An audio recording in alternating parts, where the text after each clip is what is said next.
L'agent Grant était assis seul dans une banquette d'angle d'un dîner presque vide. Le léger bourdonnement du réfrigérateur et le tintement discret de la vaisselle étaient les seuls sons autour de lui. De la vapeur s'élevait du café devant lui, intact et oublié.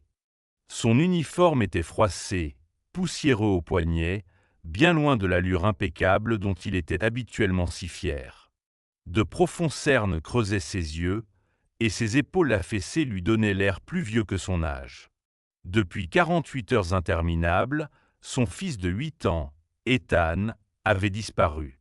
2 jours plus tôt, Ethan était sorti par la porte d'entrée en portant son sweat à capuche bleue préféré et n'était jamais revenu.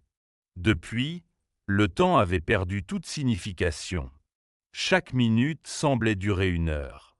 Chaque heure ressemblait à une éternité. Grant avait cherché jusqu'à ce que ses jambes tremblent et que sa vue se brouille, appelant le nom de son fils dans des rues désertes et des bois sombres, priant pour une réponse qui ne venait jamais. Le service avait tout fait dans les règles. Des équipes de recherche avaient fouillé les quartiers porte par porte. Des bénévoles s'étaient rassemblés à l'aube, se dispersant dans les champs et les terres agricoles abandonnées. Des drones bourdonnaient dans le ciel, scrutant d'en haut. Des unités cynophiles de 3 comtés différents avaient ratissé forêts, rives de lacs et routes secondaires. Pourtant, rien. Aucune empreinte. Aucun vêtement.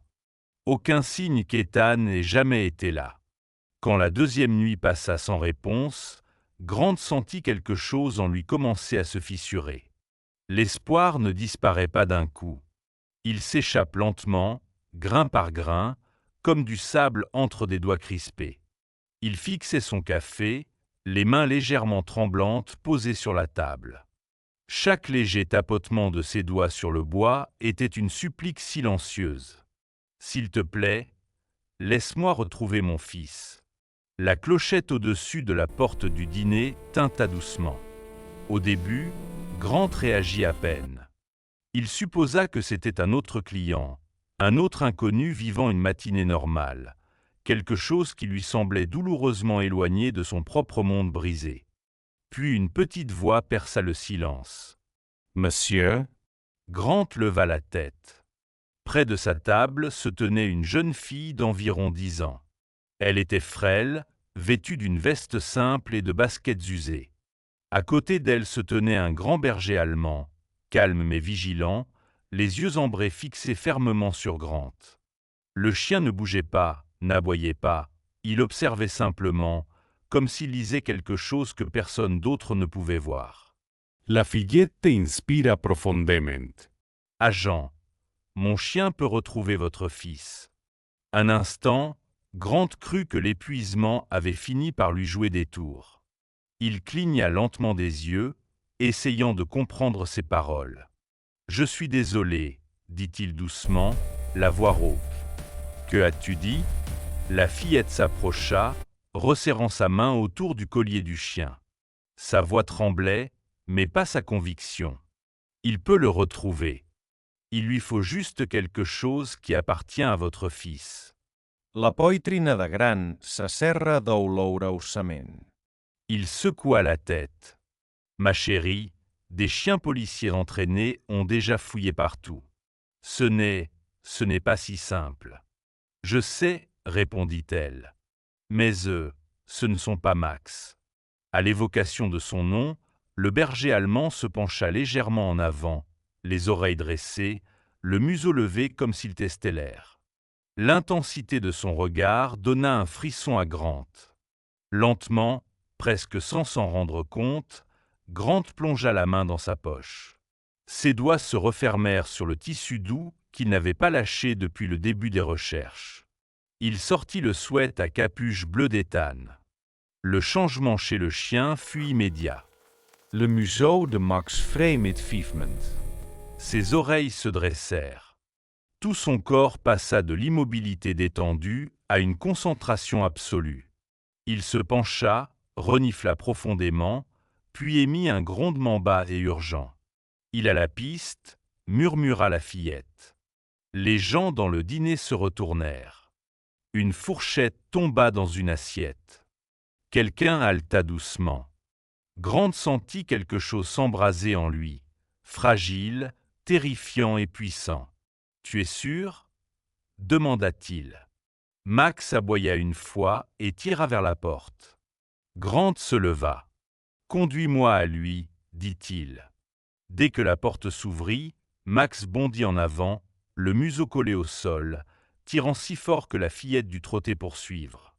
Grant marcha juste derrière, le cœur battant plus fort que ses pas. Ils traversèrent des rues que Grant avait parcourues des dizaines de fois durant les recherches. Ils passèrent devant la station-service où les équipes s'étaient regroupées la veille. Ils dépassèrent les limites de la ville, vers des zones déjà déclarées fouillées. « Comment peut-il être aussi sûr ?» murmura Grant. « Il ne doute pas, » répondit doucement la fillette. « Il le ressent. » Soudain, Max bifurqua sur un étroit sentier derrière un vieil entrepôt. Ses mouvements étaient vifs et assurés. Le pouls de Grant s'accéléra. Cette zone avait été fouillée 2 fois. « Pas comme ça, » ajouta la fillette. À la lisière du bois, Max s'arrêta. Son museau plana au-dessus d'une terre récemment remuée. Grant s'accroupit près de lui et sentit son souffle se couper. De petites empreintes. À la taille d'Ethan. « Il était ici, » murmura Grant. Max aboya une fois et s'élança dans la forêt. Des branches fouettaient les bras de Grant tandis qu'il courait, la peur et l'espoir emmêlés dans sa poitrine. Il trébuchait, avançait encore, priant en silence à chaque pas. Puis Max s'arrêta. Devant eux gisait un sac à dos déchiré, à moitié enfoui sous les feuilles. La boue tachait le tissu. Un porte-clés de super-héros pendait faiblement à une bretelle cassée.